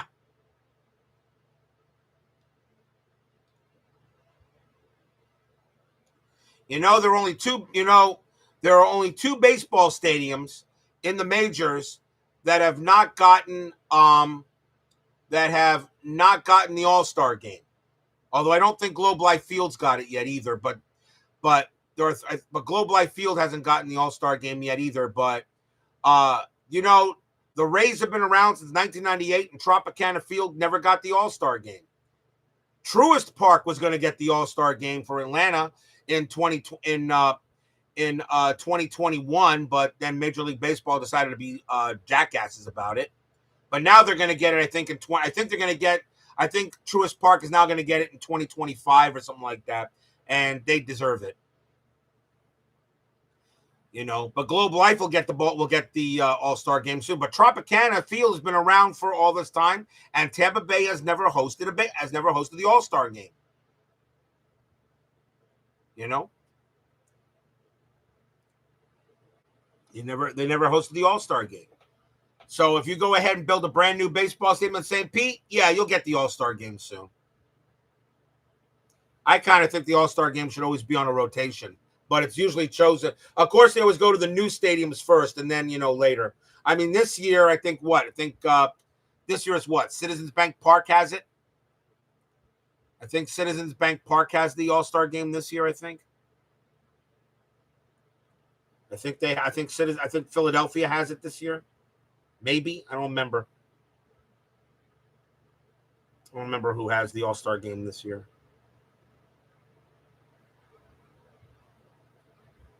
So, yeah, Atlanta's getting it. Atlanta's getting it. Truist Park is going to get their All-Star game back. But, I just, all these new stadiums and everything like that, Citizens Bank Park is 26. Okay, thank you. All right, I wasn't sure which one it was. I remember.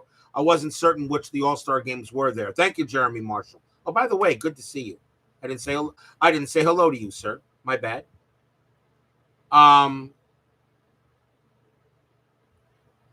just think it's just kind of crazy how these ballparks are great. Are being. You build a brand new stadium, and then all of a sudden, 20 years later, you need a new one. I mean, Wrigley Field, and Fenway Park have been around for over 100 years, and although I'll Globe, then Truist, then Citizen Bank. Thank you there, Steve. So it's Globe Life Field this year, then Truist Park in 25, and then Citizen Bank in 26. Okay, to celebrate America's birthday, I think that year. So you got to have a ballpark every 20 years from now? I mean, really? Like I said, Fenway Park. You know what? I understand a lot of baseball. I know a lot of Boston Red Sox fans love Fenway Park. They do. But there are some out there that would give anything to have a brand new Fenway Park built and a larger ball and a larger stadium.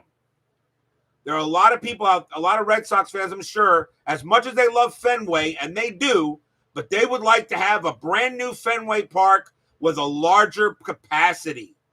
And I don't know why Boston don't do that. I think regular Fenway Park seats about, 39,000? You could build a 50,000-seat stadium for the Red Sox. Heck, you could build a 60,000-seat stadium for the Boston Red Sox, and they will fill it up every night. Same thing with the Chicago Cubs in Wrigley Field. Build them a 40,000, a 50,000, even a 60,000 seat stadium. They'll fill it.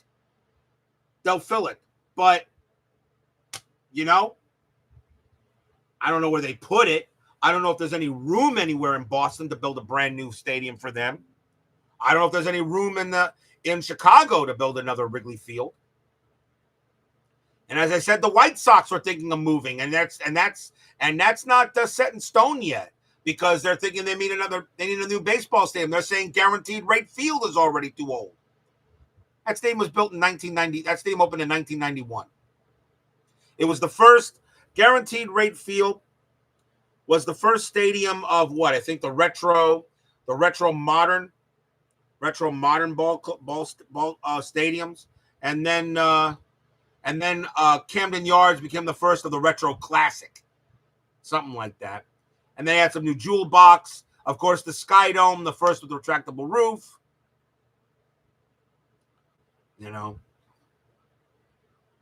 150,000 seat stadium to go bye-bye, 45,000 to be the capacity now. And you're probably right there, too. I mean, as far as I know about the new Vegas ballpark for the A's, that stadium, I think, is going to seat no more than 40 grand. I think that's all they're going to do. And it will have a retractable roof on it, though. They have to put a roof on that stadium. Baseball in the desert will be very, very hot. They will have to put a retractable roof on that stadium. Rogers Center is getting an upgrade. Yeah, okay. Some stadiums are getting an upgrade. Like I said, Steve Cohen's not done with the Mets. He wants to put more video boards in Citi Field. So Citi Field's not going anywhere. Citi Field is beautiful. I love that stadium. I love Citi Field. There was not a bad seat at the house at Citi Field. Like I said, if I lived in New York, I would get Mets season tickets. I would go to every Mets game I could possibly get my hands on. I love Citi Field. And don't get me wrong, now for all those Yankee Stadium fans, I went to Yankee Stadium, not this year, but I went to the new Yankee Stadium in 2016. And I love the new Yankee. The new Yankee Stadium is nice, don't get me wrong. But there's a big difference between Yankee Stadium and Citi Field. Yankee Stadium looked like an office building with a baseball stadium inside it. Citi Field is a baseball stadium, looks like a baseball field, and that's the difference. So I will always put Citi Field above the new Yankee Stadium. I have to. I have to. That'll seat 30K, having issues fitting a retractable roof on the 9 acres it's set on right now. Well, if they're going to make it a roof, they're just going to put a roof over it automatically, then that's fine too. I would think a retractable roof, so you can at least get some of that desert air, because it's not humid up there. It's usually dry heat. It's usually dry. And it's usually supposed to be very nice in April and May and September. It's just that the summer is hot. But if they're going to put a full regular roof on it, that's fine too. It'll still look gorgeous. It'll still look beautiful.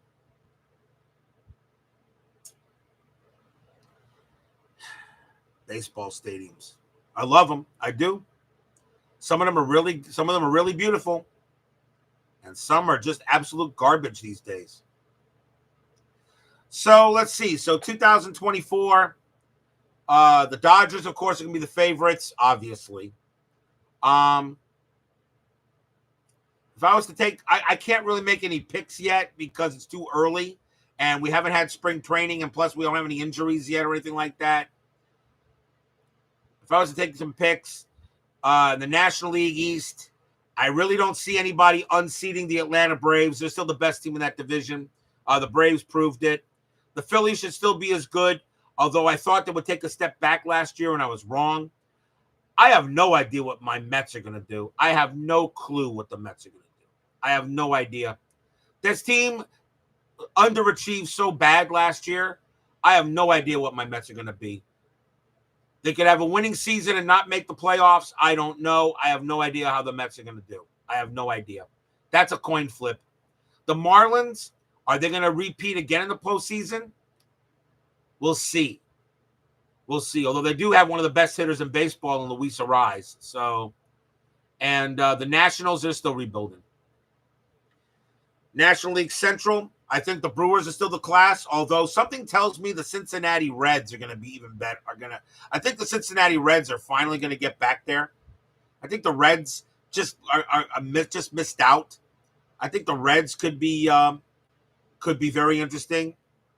The Pirates got off to a heck of a start, then just fell flat on their face. The Pirates at one point were 20-8. The Pirates were at least 20-8 at one point. Then they just fell flat. And the Cubs, again, the Cubs is another team. I have no idea what they're going to do.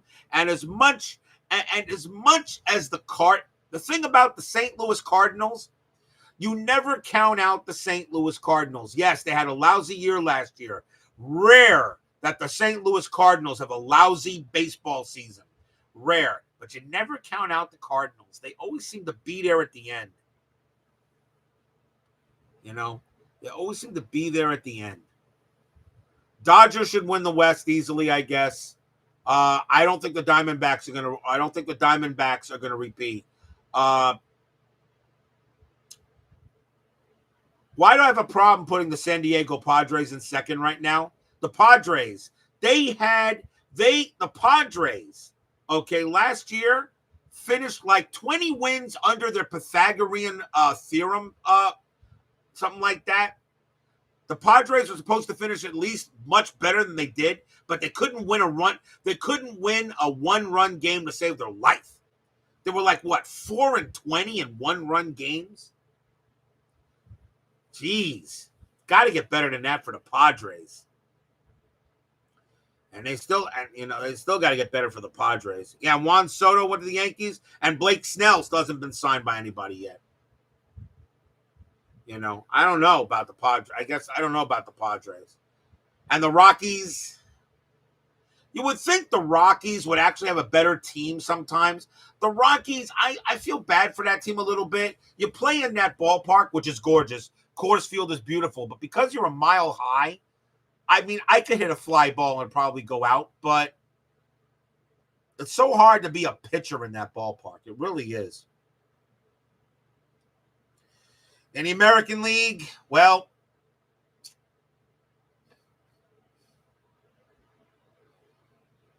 the Baltimore Orioles had a heck of a year last year, but they couldn't do anything in the postseason either. The Orioles got taken care of. I don't see why the Orioles can't get there again. The Toronto Blue Jays, the same thing. Toronto Blue Jays, the same thing. And why is it I absolutely have no faith in I think the Red Sox may have a better year, maybe, but I have absolutely no faith in, and of course, they can't count out the Rays. Lowest payroll, but the Rays play really well. But I have absolutely no faith in the New York Yankees. I have no faith in the Yankees. You got Juan Soto. Okay, congratulations. And I have no faith in the Yankees. None. Last year, both New York teams underachieved, but the Mets, I think the Mets did it because of age. They underachieved due to age. But the Yankees, what was your excuse? Overpriced contracts? I don't know. I have no faith in the Yankees at all. No faith. The American League Central? You know, you say you have Brian, you say you have absolutely you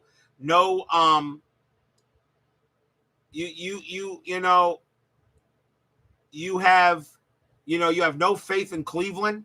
Why do I have a funny feeling the Guardians are going to surprise you this year? Why I have a very funny feeling the Guardians are going to surprise you. Just something about the Guardians. I don't know. Don't fall asleep on them yet. I don't think the Twins are going to I don't think the Twins are going to have the same type of season. And the Royals are just not good. The White Sox really underachieved last year. That team was supposed to be so much better. Okay. And the Tigers, well, it's very possible a 500 record could win the American League Central this year. You know, it's very possible. There, Doug. There you go, Doug Hunt. Good to see you, my brother. You know, I mean, I don't know. It's possible that a record of 83 wins and 79 losses could win the American League Central. I just really, I really don't know. Yeah, Houston and Texas there. If you don't take the Astros or the Rangers, to repeat the American League West. You know nothing about baseball. The Mariners still have a good baseball team there. Seattle's got a team. Seattle does have a team. They can compete. The Angels losing Ohtani is going to really hurt them. And I don't know how much longer Trout's going to want to stay there. If Trout wants to win a championship, he's not going to do it in Anaheim. And we don't need to talk about the Oakland Athletics. They'll be lucky if the Athletics again will be lucky if they have 40 wins. I don't know. I mean, you know, I understand they didn't have the mark of futility, for the Athletics. Everyone's talking, will the Athletics actually break the 1962 Mets is 40 wins and 120 losses or something like that? I said, hey, look, the Mets in 62 had an excuse. They were an expansion team. The Athletics don't have an excuse. That team was just plain terrible. Yes, Doug, I hope the Dolphins can do it Sunday. I truly do. Yeah, Trout has to waive the no-trade clause. I don't know what he's waiting for. Do you want to win? I know you want the money, but do you want to win? There are a lot of baseball teams right now that would pick him up in a heartbeat. He's still one of the best players in the game. And he's a Hall of Famer. He could retire. Trout could have retired years ago. He could have retired a number of years ago and he would have been a first ballot Hall of Famer.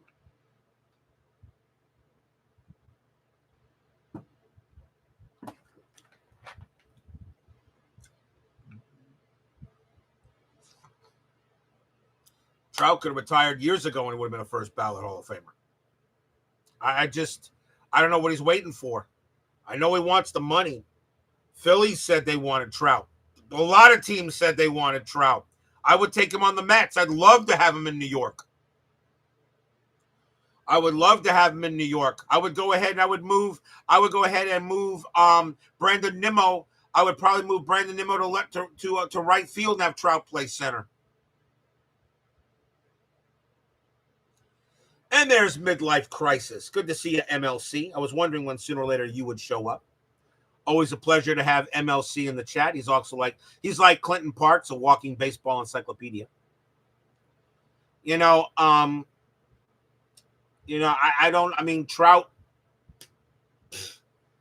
got to waive his no trade clause. Well, geez, Trout, do you want to win? Because you're not going to win there. At least not now. This isn't the 2002 Los Angeles Angels, okay? This isn't 2002 when they won the whole thing. They're 20 years ago they won that championship. And that was a pretty good team, the 02 Angels. They were pretty good. But they beat a tough San Francisco team. But Trout, get out. Really, get out. So this 2024 upcoming season should be a lot of fun, hopefully. I always look forward to baseball season. Always do. We're going into football. We're going into football. We're in the final stretch of the football season. My Dolphins winning, they're in. Very simple. Yeah, you're a little bit late there, MLC. I'm sorry. I'll still give another 15 more minutes. I don't want to go any further than 2 hours. I still got 15 more minutes. But that's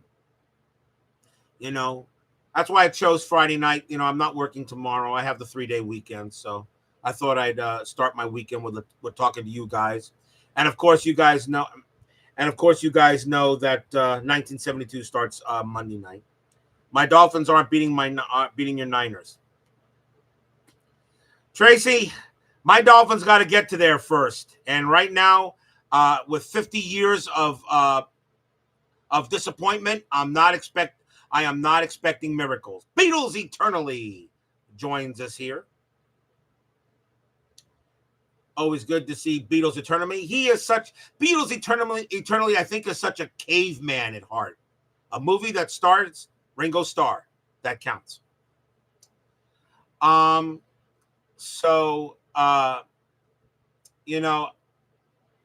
It's just, I just think that, I just think that, we got to get there first, Tracy. So don't hold your breath yet. Don't hold your breath. I'm not saying anything bad about your Niners. Although you guys did take a beat down from the Ravens, you know. So, you know, you took a beat down from the Ravens. But, still, now we got to go play the Ravens. Although some people are picking us to win it. I don't know. Brad Church, good to see you. Happy New Year. Yes, Happy New Year to all you wonderful people in the chat. It is so good to see all you guys. You guys are some of the reasons, is one of the main reasons why I do this crazy stuff. Rolling dice on a desk and moving cards around with players' names on it and announcing a game. Who does that? Really? Who does that? Who does that? He should be put in an insane asylum. Who does that? And yet you guys watch it. So who's crazier, me or you guys? Dang.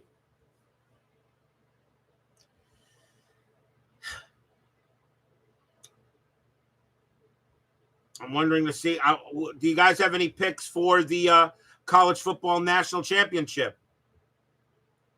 You got Alabama, Michigan. You got Texas, Washington this weekend. I can't wait for both. That Michigan-Alabama game is going to be so good. I know it's going to be good.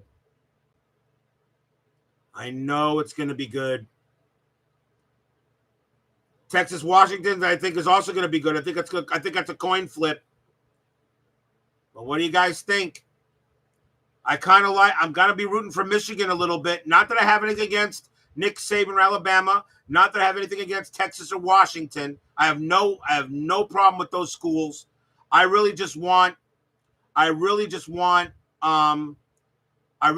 Michigan to win the whole thing so that Jim Harbaugh can get on national TV and tell the NCAA to go do it itself. Because he'll do that. He wins that trophy, he'll hold that trophy up high, and he will tell NCAA, go jump in the lake. And of course, I'm being nice to not use the nasty words. So, Alabama, Washington. I mean, yeah, could very well be. Could be. I mean, does anybody here maybe but agree that maybe Texas or Washington, neither one of those teams will beat Michigan or Alabama? I kind of think the Michigan-Alabama game is for the national title because I don't see Texas or Washington beating either one of them. I really don't. I really, really don't. If Michigan gets to the championship game, they're going to be on a mission. And if Alabama gets a championship game, it is really hard to beat Nick Saban and Alabama when it's for all the marbles. Very hard to beat. There should be Florida State. Yes and no. And I've stated my reasons why on that. Yes and no. Yes, Florida State should be in the playoff. They were 13-0, won the conference championship. Okay, and should be playing Michigan. So yes, they should be in there. No, they should not be in there because an Alabama-Michigan game will be more of a higher rated game than Michigan and Florida State since Florida State lost its quarterback. Should Florida State have been penalized for that? No, they should not have. But the College Football Committee did the right thing in terms of ratings. The College Football Committee made their decision due to ratings, not results. They took ratings over results. And meanwhile, Florida State now, pretty much all of their players opted out of this Orange Bowl. And they're going to have their third string quarterback now go up against Georgia. And none of the Georgia players have opted out. Do you know what Georgia's going to do to Florida State in the Orange Bowl? Do you know what they're going to do to that poor team? I usually go to the Orange Bowl sometimes since it's down here at Hard Rock Stadium. I usually go, okay, but I'm not going to this one because it's not going to be a game. Ohio State 3, Missouri 0. Wow, okay, talk about a game of defense. That's the problem. You see, today's bowl games are now regular season exhibition games. That's the problem. The bowl games do not get the love they used to have. Remember back in the, I'm pretty sure some of you, but remember back in the 70s and the 80s and even the 90s, you wanted to win those bowl games. Those bowl games were huge. They were huge. You wanted to get the best ranking you could get. Those bowl games were ginormous. Until the BCS. And the BCS only took the bowl games that really mattered. The other bowl games didn't matter much. And then, of course, in the BCS game between Ohio State and Miami in 2002, Willis McGahee, who was going to be the number 1 pick in the draft that year, went down. And now kids say, we don't want to play in a meaningless game unless it's for some sort of a championship. We don't want to play in a meaningless game because we want to get picked so we can make millions in the NFL. That's the reason. That's the reason. And now players and now kids started opting out of the bowl game because they want to get to the NFL draft uninjured. And that's the reason why bowl games right now, most of them don't matter. They have 44 bowl games? And you even had a 5-7 Minnesota team in a bowl game. How do you go 5-7 and still get a bowl game? There weren't any more 6-6s, and I don't think you should even be 6-6 and make a bowl game. There are too many bowl games. You need to be at least 7-5 to get a bowl. Take away some of these bowl games. They're ridiculous. Nobody cares. Nobody cares about some of these bowl games. Nobody cares. And next year, however, though, because of the 12-team playoff, we'll actually have more games that mean something. Well, now, at least instead of only 3 games that mean something, we will now have 11 games that mean something, which is pretty cool. I can't wait for the 12-team playoff next year. No, it does not take anything from the regular season. The regular season is still huge. The regular season is still going to be huge. It's not going to water down the regular season. You still got to win your conference in order to get in. And, of course, now with the new conference alignments, with Oklahoma and Texas joining the SEC and Oregon and Washington joining the Big Ten, all right, which pretty much really destroyed the Pac-12, and the ACC and the Big 12 right now are kind of like almost minor league conferences now compared to the SEC and the Big Ten. All right, those games are going to be big. You don't think if Alabama plays Oklahoma, you don't think I'm going to watch that game? Are you kidding me? I'm going to watch Oklahoma, Alabama. I'll watch Oregon versus Ohio State. I'll watch Michigan versus Washington. Are you kidding me? I usually watch the best games I can get my hands on Saturdays for college football. I can't wait for the 12-team playoff. I really can't. I will watch every single game if I can. I will watch every single game of the 12-team playoff. Every one. I love it. I can't wait. It's too bad it wasn't done this year.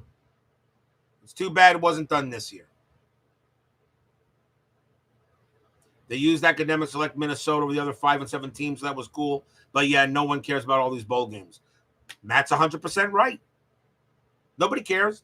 The only games you're caring about is Alabama, Michigan, and Texas, Washington. Now, are you caring? What about, you got the Cotton Bowl going on right now. You got Missouri playing Ohio State. I'm not watching it. I don't care.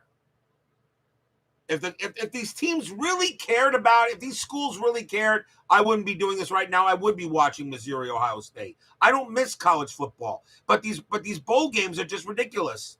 These bowl games are regular season exhibition games. They count in the standings, but they really don't. But if you win it, yay, team.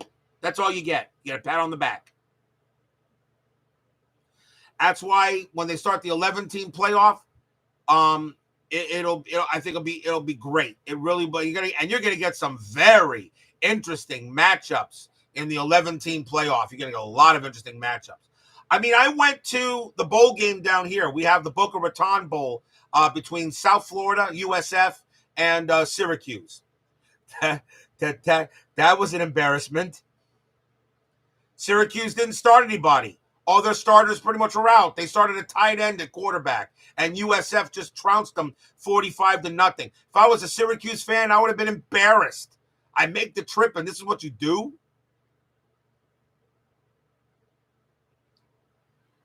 I had a fun time still. Me and a friend of mine, we went straight from work to the stadium, and FAU has got a cute little stadium. Seats about 30,000. That's about all it needs for Florida Atlantic.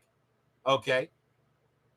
And I had a good time there. We had a great time. Had food, watched some football. It was great. But midway through the third quarter, it was time to leave. The game was over. I would have stayed if the game was in doubt, but it wasn't. It was just ridiculous. It was a college team versus a high school team, pretty much. So I had a great time. And he had a good time too. I said, we'll go to FAU, we'll go to FAU teams. The FAU basketball team, they're killing it. Florida Atlantic basketball team, top 10. You don't think that team wants to get back to the Final Four? Oh, yeah. This FAU team is good. They beat Arizona, something that is not easily done. You beat Arizona. A team from the American Athletic Conference beat the Pac-12. That's not easy to do. I'll give FAU a lot of credit there. They're good. And now I think they should own their conference. I think they should own the conference this year. Although they are playing in a different conference though. Last year they were Conference USA. This year they're in the AAC. It may be a tougher conference, but I still think FAU is gonna handle it. Oh yeah, they should go back to the tourney. They'll be in the dance. If they don't collapse, they should be in the big dance, and they should win the conference outright. Regular season and get it. And the Miami Hurricanes aren't that bad either when it comes to basketball. They're playing pretty well too. They're okay. They're in there. May not be as good as they were last year, but they're doing it. The college basketball tournament, I still think it's the greatest tournament of the whole year. March, it's all about March Madness. I love the conference tournaments, and I love the big one. I love the conference tournaments, and I actually like, and the reason why is because the conference tournaments is you win your conference tournament, you're automatically in the dance. You can stink the whole year. You could go 0-30 in the regular season, and you win your conference tournament, you're going to the dance. It's an automatic bid. You can go 0-30, and then you win 4 games in your conference tournament. You're going to play in the NCAA. You'll be a 16 seed, but you will be there. Or maybe you'll be put in the play, or you'll probably be put in the play-in in the first 4. You may be put in the first 4 instead, but you will get a chance. You will get a chance. And that's the one thing I love about the college basketball tournament. A lot of teams get a chance. Florida Atlantic, got a chance. It took it all the way to the Final Four. They just came up short. But that team is good. They're good. They can hang in the big boys. They beat Arizona. You can hang with the big boys. Not bad. The other sports down here, my Panthers, they're second place behind the Boston Bruins. They're playing the New York Rangers right now. I don't know the score. Of that right now. Okay. And the Miami Heat the Heat are now on a bit of a winning streak. They beat the Warriors last night. So both Miami Heat and the Florida Panthers look like they're playoff bound. So 2024 should be good for the Heat and the Panthers. I may be going to a Panther game. I may go to one a few Saturdays from now. They play the New Jersey Devils. I'm thinking of going to that game. Depends. I have to see what I want to do. See if I'm working that night too. Oh yeah, the Detroit Pistons. Oh my God. I don't know what's harder. Winning 27 games in a row or losing 20? How do you lose 27 games? How? Panthers won 4-3 in regulation. Thank you, Clee. All right, win. Panthers light it up. Beat the Rangers too, and the Rangers are the best team in the East. But Pistons. How do you lose 27 games in a row? I don't understand. I mean, 27 games you lose, okay, and you can't. And even if the other team has a bad night, you still can't beat them. How do you lose 27 games in a row? They got 2 wins. 27 games. I didn't think that was possible. I know it's the first. I don't know. How do you? I don't. It's 28 now. Thank you. I mean, geez, if you're a Pistons fan, you're saying, I don't know, 2 wins. So what? They're on pace to. So they're on pace to what? Get only 3 or 4 wins this year. They're going to finish the year with 5 wins and 77 losses in an 82 game season. Is that what it's going to be? 5 wins? If they even get that many? Are they going to get 3 or 4? Yee. Remember when the Pistons were the best team in basketball? Remember the Pistons were the best team in basketball in the mid-2000s? 2003, 2004, 2005. The Miami Heat couldn't beat the Pistons.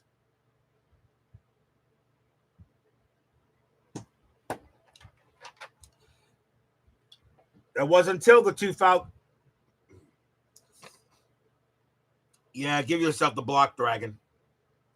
But, I mean, how do you, what is it? You have, I mean, the Detroit Pistons in the mid-2000s, I mean, they owned it. There were teams that couldn't beat them. The Miami Heat, the Miami Heat couldn't beat them until 05 or 06 when Pat Riley realized if I want to get to the championship, okay, I want to get to the finals, I got to beat the Pistons. So we pretty much built a team specifically designed to beat Detroit, and they did. And they won that in the 05-06. They won that series 4-2, and then they played the Mavericks. And of course, when you have Dwayne Wade, it kind of makes things a little bit easier. When you have a guy named Dwayne Wade, okay, it made things a lot easier. So, I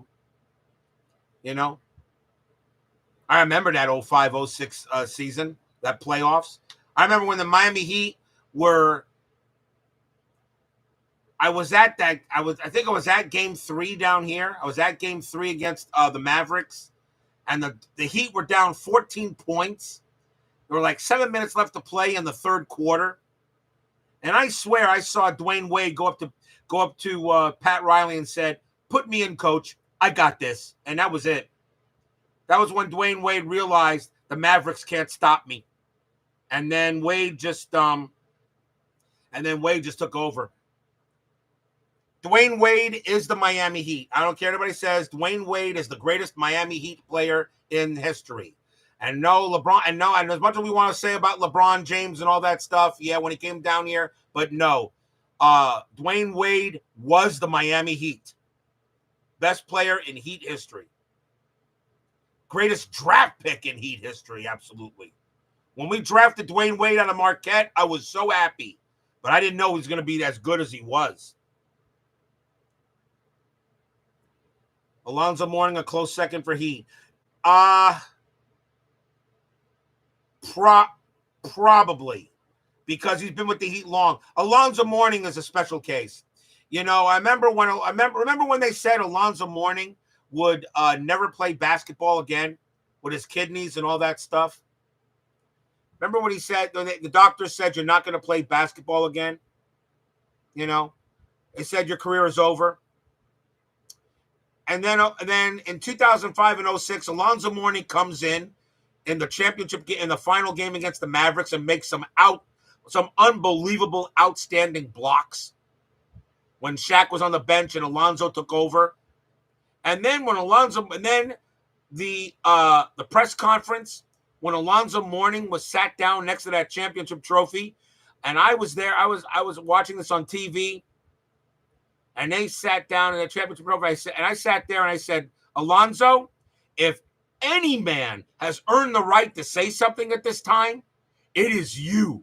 You go ahead, you sit there, take all the time you need, and say what you got to say. They told you were not going to play basketball again. guess what? You're retiring a champion. I'll give Alonzo Mourning some serious credit. And that 05-06 team was pretty darn good. I don't know if it's better than the 12-13 team. The 12-13 team, of course, LeBron, Dwayne Wade, Bosh, they won 66 games. But that 05-06 team, the players that were on it, I mean, Wade, Shaq, Haslam, the Glove, Doliak, Antoine Walker, Posey, Capono, White Chocolate. That was a pretty darn good basketball team. That was, Alonzo. That was a pretty good team, the 05-06 Heat. I would love to see a simulation of the 05-06 Heat versus the 12-13 Heat. A younger Dwayne Wade against an older Dwayne Wade. That would be a very interesting series. I would love to see that. Unfortunately, I don't have any basketball stuff, so I can't do it on my own. So maybe someone out there can do a 05-06 series of 05-06 Heat versus the 12-13 Heat. Someone's got Action PC basketball. I have it, but I just don't want to stream it. I'd rather watch one of you guys do it. Maybe Bob's Tabletop Hoops could do a nice series. Like, I would love to see 05-06 Heat and the 12-13 Heat. The 12-13 Heat is considered one of the best basketball teams of all time. Of course, when you got Ray Allen making that shot in Game 6 of that finals, which is considered the greatest shot in Heat history. All right. But I would love to see a series like that. But that would be awesome. 2 hours and 6 minutes. I think that's good enough. I want to thank every one of you guys for joining me tonight. It was a blast. It was fun. All you guys are awesome. All you guys are excellent. All you guys are spectacular human beings. You guys are awesome. Malbert's Tony, good to see you. But all you guys are just terrific. I'm so happy you guys showed up tonight. Okay. And again, I'd like to remind you once again, the Inside Pitch 1972 season begins Monday night, 8 o'clock. 8 p.m. I'll try to start it sharp. We have the Philadelphia Phillies versus the Chicago Cubs. Lefty versus Fergie. I don't think you can go wrong with a matchup like that to start the 72 season. As we begin another year of Inside Pitch, FastScore, 10-minute ticker. It's all coming up. So I hope you guys join me on Monday night, New Year's Day, to kick off opening day with the 1972 Inside Pitch season. Too many of you guys to say goodnight. So again, Happy New Year to every one of you. You are all awesome human beings. Okay. Let's hope our 2024 is okay, is as good. May it be as proper as Bobby Bonilla's contract. Steeler fan, if I can get $1 million a year, I could quit work. Hope all you guys have a great 2024. To all you great people on the channels, continue putting through your streams, for our Red Sox fan like Dave Gardner, please put your streams through. All you guys with your streams, please put them. All you guys that don't know who these other guys are, please watch them. They're excellent. They are great. They're many of the reasons why I started doing this crazy thing. So, all you guys, you're all terrific. So, again, stay safe, stay healthy, stay smart, stay strong. Please leave a like on your way out of the movie theater, I guess. And we'll see you guys Monday night. Okay? Once again, Happy New Year to all you wonderful guys. And we'll see you guys Monday night for opening day of Inside Pitch.